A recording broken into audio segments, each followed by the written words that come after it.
experimental projects at the moment.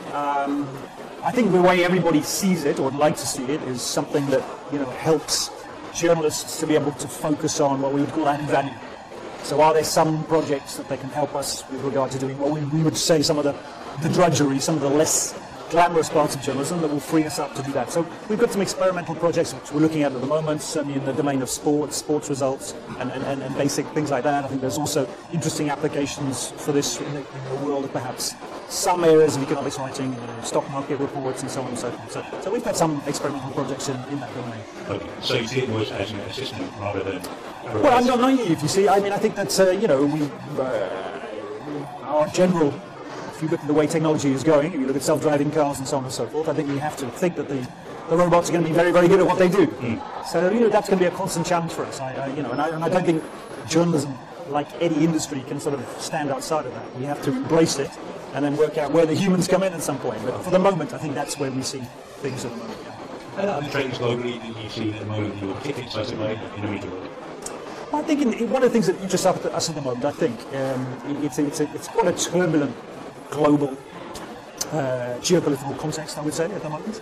And I think one of the things that does interest me a lot, and is important, is this whole discussion around what we would call misinformation, fake news, and so on. And I think there's a very, very positive thing from that, surprisingly. Not many people see a positive thing, but I do. Is in this absolute need to focus down on the basics, the quality of journalism. Because the only way out of that is to double down on quality, double down on accuracy. And the challenge then also of finding new formats and new ways to communicate with audiences who have perhaps been left behind, who are perhaps not being communicated in a way that is attractive to us. So the big challenge for us, I think, is really to find different ways to communicate our stories. And that's, for me, is an exciting challenge at the moment. We're building a significant digital video news team. And part of the aim of that is to focus on the content that we have and present it in a more mobile-friendly way. As an agency, you're trying to provide to a lot of different kinds of clients. So we're not going B2C directly, so we're not having to monetize our own social media channels or wherever that may be. But of course we have very heavy social media presence, and we're very aware of the trends of media that are working very well. I mean, you can look at something like Now This or AJ Plus or whatever it may be, and you can see that kind of video works well. I think the challenge for us is often to take great content that we have and present it in a sort of 30-40 second bites. But at the same time, we also have to work out how to monetize that, because it's for our clients. So we have to have clients who understand how to use their content and how to use it well. But I think everybody's aware of those trends.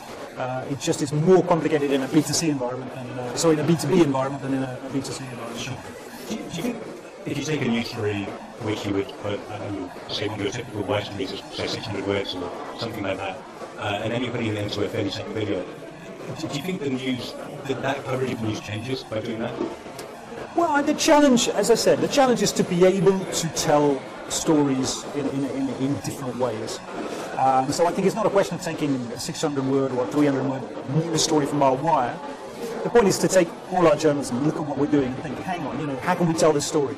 So it might be with an element of video, it might be an element of graphics. Often we work a lot with graphics at the moment, and often a graphic can really tell a story that would take 5 or 6 paragraphs to employ. And I say, especially when you're dealing with digital video, it's going to be that mixture of still images, which work very well in a video format, graphics, some text, to get to where you're going, and video images often. So I think that the key thing is not to think in transferring a wire story into a 30-40 second video. Is to really look at all the journalism we do, which is so varied now in so many formats that and that's what's important.